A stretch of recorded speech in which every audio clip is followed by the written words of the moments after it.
모두들 명절 잘 보내셨습니까? 네. 이 시간 하나님 앞에 나아가는 우리의 마음, 우리의 태도가 진심이고 간절하길 원해요. 그렇게 하나님 앞에 진심으로 간절하게 나아가는 그 예배 가운데 하나님의 그 은혜와 능력이 부어질 줄 믿습니다. 예배를 드리는데요, 가슴이 뜨거워지는 경우가 있어요. 예배를 드리는데 육체의 질병이 치유되어지는 그런 회복의 역사가 있어요.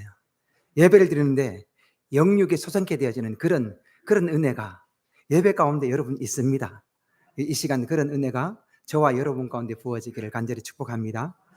여러분 이런 찬양 아시지요? 은혜 아니면 살아갈 수가 없네.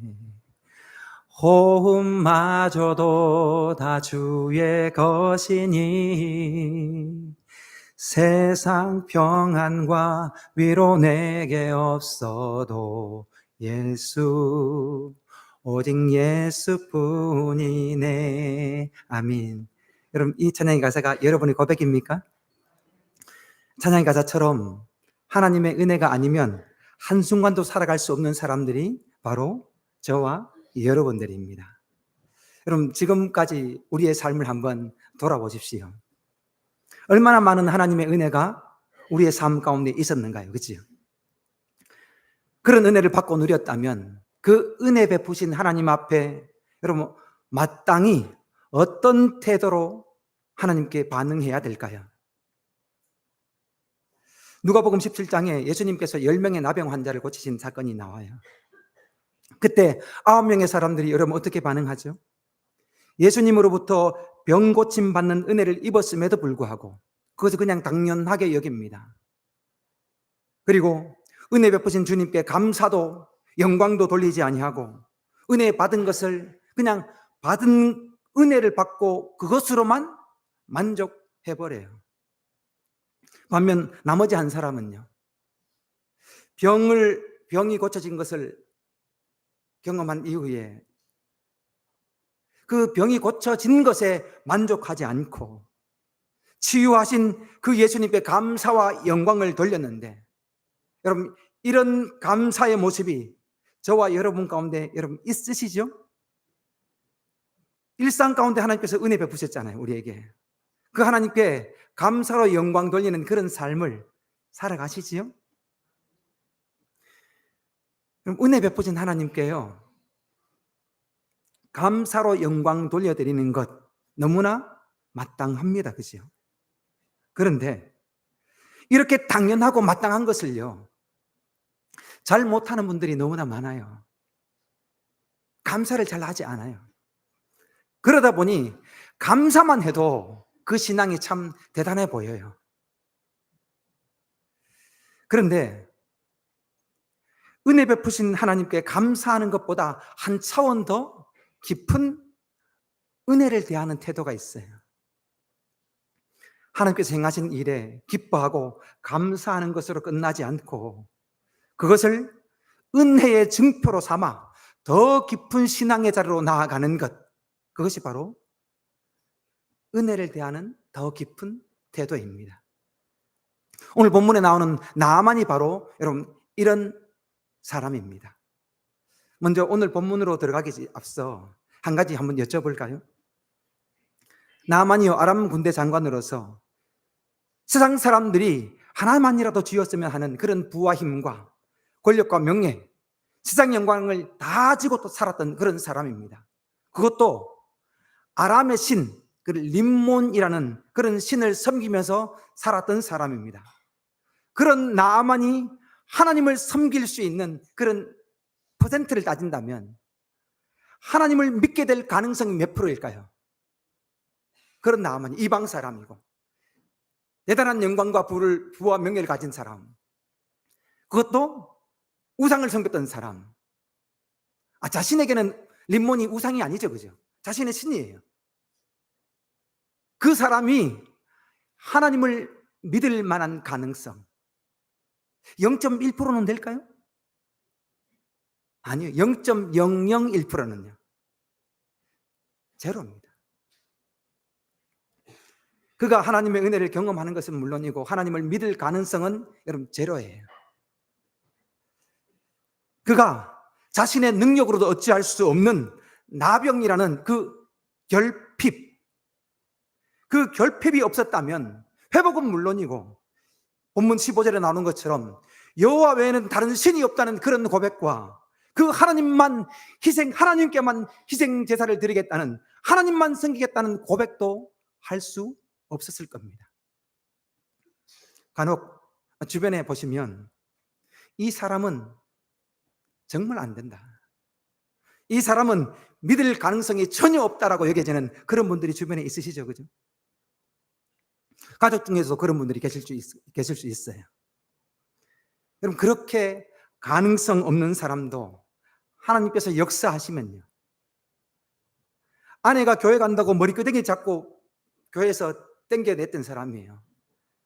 다리 밑에 데려가서 안동 다리 밑에 데려가서 그냥 개패듯이 팼던 그런 사람이에요. 예수님을 믿을 만한 그 가능성이 1%도 없는 그런 남편이에요. 하나님께서 역사하시니까요. 하나님께서 은혜 베푸시니까 가능성 100%의 사람으로 바뀌어지는 역사가 있어요. 여러분, 이렇게 가능성 0%의 사람이 가능성 100%의 사람으로 바뀐 것은요, 단순히 그에게 결핍이 있었기 때문만이 아닙니다. 지난주에도 함께 나눴던 것처럼 결핍과 더불어 그에게 복음을 전한 어린 여종이 있었기 때문입니다.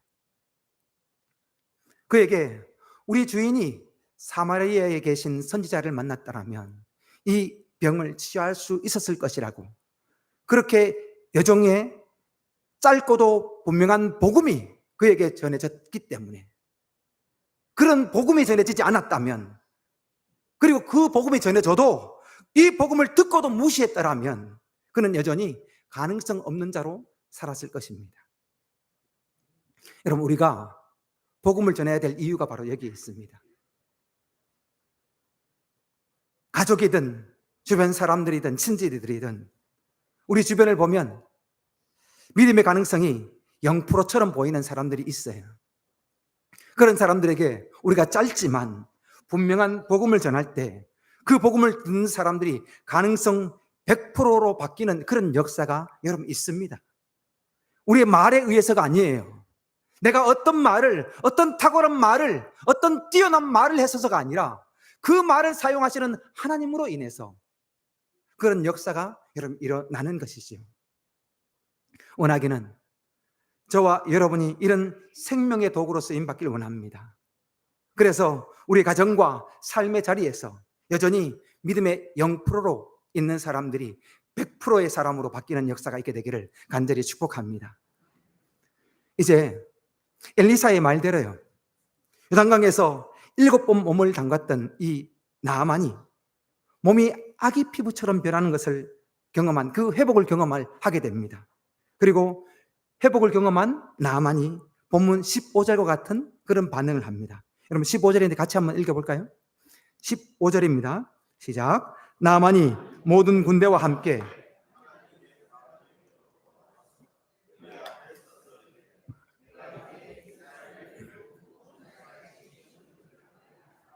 정하건대 당신의 종에게서 예물을 받으소서 하니. 아멘. 한번 거룩한 상상을 한번 해보십시오. 나아만이 7번 요단강에 몸을 담그고 올라오는 순간에 피부가 아기 피부로 바뀌어요. 고름나고 살은 다 움푹움푹 파여 있고 그렇게 지저분하고 더럽고 냄새나는 그 몸이요, 6번도 아닙니다. 1번, 2번, 3번, 4번, 5번, 6번까지 아무 변화가 없어요. 그런데 7번째 들어갔다 나오는 그 순간요, 한순간에 순식간에 살이 아기 피부로 여러분 변화가 됩니다. 그 변화를 경험한 이 나아만이 반응이 어떠했을까요? 화들짝 놀라지 않았을까요? 이게 진짜 내 피부 맞냐고, 이게 어떻게 이런 일이 있을 수 있냐라고, 그러면서 얼마나 감격하고 놀라워 했을까요? 그런 회복을 경험한 이 나아만이 여러분 가장 먼저 이 기쁜 소식을 전해야 될 사람이 누구일까요? 그동안 이 나병이 든 이후에요, 단 한 번도 안아보지 못했던 그 사랑하는 아내예요. 이 소식을 가장 기다리고 있을 그 아내, 그리고 사랑하는 자녀들, 아니면 친구들요, 아니면 자신을 그처럼 지극히 아껴주는 그 왕에게 이 기쁜 소식을 가장 먼저 전해야 되는 것 아닐까요? 그래서 가장 먼저 그들에게 달려가야 되는 것일 것 같아요. 그런데 나만은 그 회복의 기쁨과 감동 그대로 가지고 15절의 표현처럼 도로 와서 도로 엘리사에게로 도로 돌아갑니다. 그리고 이렇게 고백하죠. 내가 이제 이스라엘 외에는 온 천하에 신이 없는 줄을 내가 알겠습니다. 내가 이제 그 이스라엘의 하나님을 나의 하나님으로 섬기겠다는 그 고백에 그런 의미의 고백을 하게 됩니다. 원래 나아만은 아람의 림몬이라는 우상을, 신을 섬기던 사람입니다. 지난주에도 말씀을 통해서 봤듯이 그는요, 자신의 힘과 권력이면 하나님의 선지자라도 자신에게 깍듯하게 대할 거라고 생각할 정도로 그는 지금까지 자신의 힘과 권력을 믿고 살아왔던 사람입니다. 더불어 자신이 믿는 그 아람의 림몬 신을 최고의 신으로 섬겼던 사람이 나만이에요. 하지만 자신이 믿고 있던 그 힘으로도요, 자신이 섬기고 있던 그 림몬 신도 어찌할 수 없는 그 나병을 엘리사 선지자를 통해서 하나님께서 치유하시자 그는 하나님만이 진짜 온 우주 만물을 다스리시는 참신이시고 자신의 질병까지 고치시는 하나님이시나 나는 그 하나님만 섬기겠다고 엘리사에게 고백을 하고 있습니다. 여러분, 나아만은 하나님께서 치유하신 은혜를 경험한 후에 하나님이 어떤 분이신지 깨닫게 되고 그리고 그 하나님을 향한 신앙 고백을 지금 하고 있는 겁니다. 이제 나아만에게는 하나님은 자기 집에 있는 어린 유종만의 하나님이 아니었습니다. 이제 하나님은 엘리사만의 하나님도 아니에요. 바로 자신이 경험하고 자신이 고백하는 자신의 하나님이었습니다. 저와 여러분 가운데도 이런 신앙 고백이 있기를 원해요. 누가 말하는 하나님이 아니라, 누군가의 간증만으로 듣는 그런 하나님이 아니라 내가 경험한 하나님은요, 나를 위로하시고 나를 다시 일으키시고 나를 회복시키시고 나를 은혜에 붙드시는 그 내가 누리고 내가 고백하는, 내가 경험한 그 하나님을 나의 하나님으로 고백하는 그런 은혜가 저와 여러분 가운데 있기를 간절히 축복합니다.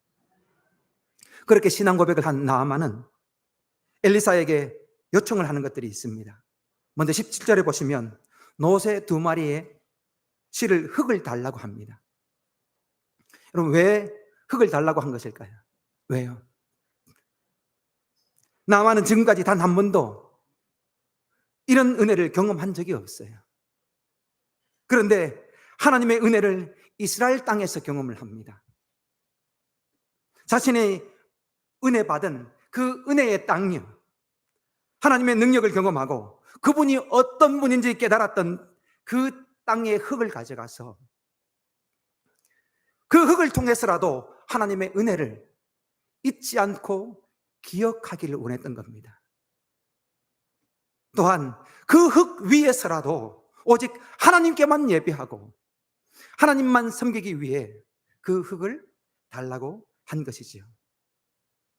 나아만이 요청한 흙은요, 단순한 흙이 아닙니다. 그가 하나님께 받은 그 은혜의 증거예요. 그가 하나님으로부터 경험한 그런 하나님의 은혜의 증표였던 겁니다. 여러분, 우리의 마음이 참 쉽게 변하지요. 오늘 하나님 앞에 막 다짐을 했다가도 내일 한순간에 마음이 식어버리는 것이 우리의 마음입니다. 그리고 그렇게 좋았던 기억력은요, 요즘은 왜 그렇게 쉽게 흐려지는지 모릅니다. 그래서 우리에게 필요한 것이 있는데 바로 은혜를 잊지 않게 하는 증표입니다. 은혜가 아니면 하루도 살아갈 수 없는 우리의 삶 속에서 너무나 많은 하나님의 은혜가 우리의 삶 가운데 수놓아져 있는데, 여러분, 혹 그 가운데 여러분에게는 어떤 은혜의 흔적, 어떤 은혜의 증표들이 있으십니까? 그것이 특별한 기도의 자리든 하나님의 능력과 위로를 경험했던 그런 특별한 순간이든 은혜를 기억하는 그런 그 증표들이 여러분 있으십니까? 여러분, 믿는 성도라면 누구에게나 주어진 확실한 은혜의 증표가 있습니다. 바로 십자가입니다. 그래서 성도라면 은혜의 증표인 십자가를 볼 때마다 나를 위해 십자가 지신 예수님의 사랑과 은혜를 기억해야 합니다. 더욱이 그 사랑과 은혜로 인하여 흔들렸던 신앙을 다시 다잡을 수 있어야 하는 것이지요. 이 시간 저와 여러분 가운데 주어진 은혜에 감사를 넘어 그것을 신앙의 증표로 삼아 하나님의 은혜를 항상 기억하며 성숙을 이루어가는 그런 저와 여러분의 신앙이기를 간절히 축복합니다. 이어서 나아만이 엘리사에게 또 다른 요청을 하는데 18절을 보면 아람 왕이 림몬 신당에 들어갈 때 자신이 부축을 해줘야 하는데 그때 어쩔 수 없이 자신도 몸을 숙여야 하니 그 일을 여호와께서 용서해 주시기를 요청을 합니다. 여러분, 그동안 나아만은요, 림몬 신당에 들어갈 때 절을 하든 굿을 하든 그것을 죄로 여기지 않았습니다. 용서받을 일로 여기지 않았어요. 그가 어떤 생각을 하든 어떤 행동을 하든 전혀 죄로 여기지 않았었습니다. 하지만 하나님을 섬기기로 하면서부터 이전에는 죄로 여겨지지 않던 것들이 여러분 죄로 여겨지게 되어야죠. 그리고 그것을 용서해 줄 것을, 하나님께서 용서해 줄 것을 요청을 합니다. 여러분, 그렇죠? 하나님을 알지 못할 때는 뭐가 죄겠어요? 남들 다 다른 여자와 다른 남자와 관계를 맺고 남들 다 거짓과 사기와 속임수와 그렇게 살아가는데 남들 다 해요. 남들 다 하니 그거 안 하면 바보라고 말할 정도로 그런 죄인 줄 몰라요. 그런데 하나님을 알고 나니 여러분 그것이 죄로 여겨집니다. 여러분, 이런 신앙의 양심이 여러분 살아 있으시죠? 나아만은 이스라엘과 멀리 떨어진 아람 림몬의 신당에 고개를 숙이든 절을 하든요, 그곳에 엘리사가 그 자리에 있습니까? 아람이 이스라엘과 얼마나 멀리 떨어진 자리입니까? 그리고 림몬 신당에 들어가면 엘리사가 그것을 어떻게 볼 수 있으며 어떻게 알 수 있을까요? 보지 못하고 알지 못하니 용서 빌 필요가 있을까요? 그런데 나아만은 아무리 자신이 멀리 떨어져 있고 림몬 신당 안에 있어도 엘리야는 몰라도 하나님은 아신다고 여깁니다. 그래서 지금 엘리사에게 자신의 행동을 여호와께서 용서해 주기를 요청하고 있는 것이죠. 여러분, 내가 하나님을 보지 못하면 하나님도 보시지 못하는 것이 아니지요? 성도가 인정하든 인정하지 않든 성도의 삶은요, 코람되어 하나님 앞에서 살아가는 삶입니다. 여러분, 이방인이었던 이 나아만이요, 하나님 앞에 서 있다는 이 마음으로 두렵고 떨림으로 자신의 이 신앙의 순결을 지키고자 이렇게 지금 그런 태도를 가지고 있어요. 그런데 게하시의 모습을 한번 보십시오.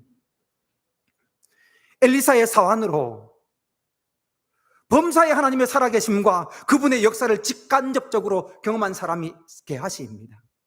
그는 누구보다 하나님이 어떤 분인지, 하나님께서 무엇을 원하시고 무엇을 미워하시는지 누구보다 잘 아는 사람이었습니다. 그런 게하시가 어떻게 합니까? 엘리사가 여호와의 이름으로 맹세하며 거절한 돈을요, 20절에 보시면 게하시는 여호와의 이름으로 맹세하면서 그 돈을 받으려고 해요. 취하려고 합니다.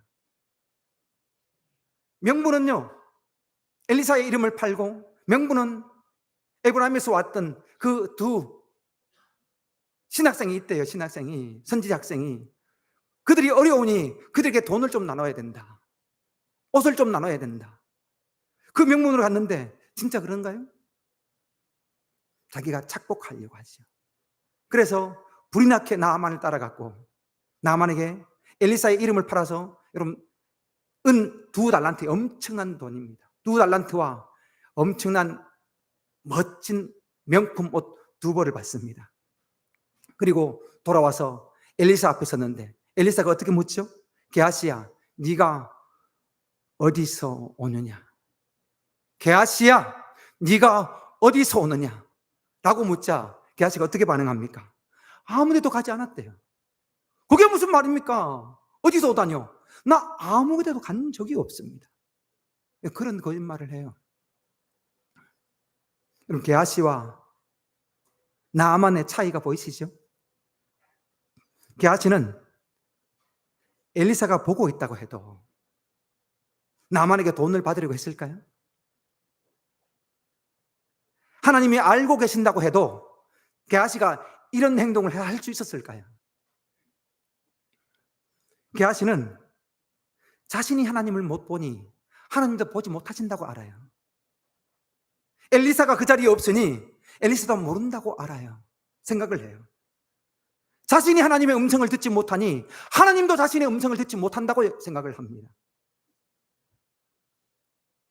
그러니 거짓을 행하는 것은 물론이고 거짓말을 행하고도 여러분 이렇게 당당한 것이지요. 이것이 누구보다 하나님을 잘 안다고 하고 있는 게하시의 진짜 영성입니다. 여러분, 나의 영성이 언제 가장 선명하게 드러납니까? 나의 신앙의 그 영적 실력이요, 언제 가장 선명하게 드러납니까? 아무도 없다 여길 때요, 아무도 안 본다 여길 때요, 그런 상황이 되면 나의 진짜 영성이 여러분 드러납니다. 돈 앞에서, 문제 앞에서 보면 진짜 나의 영적 실력이 드러나는 것이지요. 원하기는 저와 여러분 모두 사람의 눈이 아니라 코람되어 하나님 앞에서 하나님을 의식하며 살아감으로 주님이 인정하시는 영성이 삶의 자리에서 드러나게 되기를 간절히 축복합니다. 그런 게하시에게 엘리사 선지자가요, 26절 중반절에 보시면 이렇게 말씀합니다. 지금이 어찌 은과 옷과 감람원과 포도원과 양이나 소나 남종이나 여종을 받을 때냐라고 그렇게 호통을 칩니다. 엘리사 선지자가 말하는 이 지금이라는 때는요, 지금 그때는 이스라엘 왕으로부터 대부분의 백성들이 하나님을 떠나 우상을 섬기던 때입니다. 그런 때에 하나님께서는 오직 선지자 엘리사만이 하나님의 말씀과 하나님의 능력과 은혜의 통로로 그를 사용하셨지요. 그런 때에 하나님께서 이 이방인이었던 아람 장군인 이 나아만을 치유하시면서 은혜가 회귀하던 그때예요, 은혜의 문을 여심으로 다시 한번 그 땅에 하나님의 은혜가 선포되어지고 하나님의 영광이 드러나기를 원하셨을 겁니다. 그런데 그것을 누가 망칩니까? 게하시가요. 하나님의 은혜를 드러내고 그분의 영광을 드러내야 할 그때에 자신의 그때를, 자신의 욕심을 채우는 때로 여러분 게하시가 변질시켜 버립니다. 은혜의 디딤돌이 되어야 될 그 게하시가 도리어 은혜의 걸림돌이 된 것이죠. 여러분, 지금은 하나님의 은혜를 드러내어야 할 때입니다. 하나님의 은혜를 받을 뿐만 아니라 그 받은 은혜를 세상 가운데, 가정에 서 있는 삶의 자리 가운데 드러내어야 할 때입니다. 지금은 하나님의 자녀로서 그분의 이름을 드높일 때고, 나의 이익이 아니라 하나님의 영광을 드러내어야 할 때입니다. 원하기는 하나님의 은혜를 받은 자로서, 하나님의 자녀로 부름받은 자로서 그렇게 하나님의 영광을 위하여 살아가는 그런 저와 여러분 되어지기를, 우리 성심교회 되어지기를 간절히 축복합니다. 거룩하신 하나님 아버지, 감사합니다. 하나님,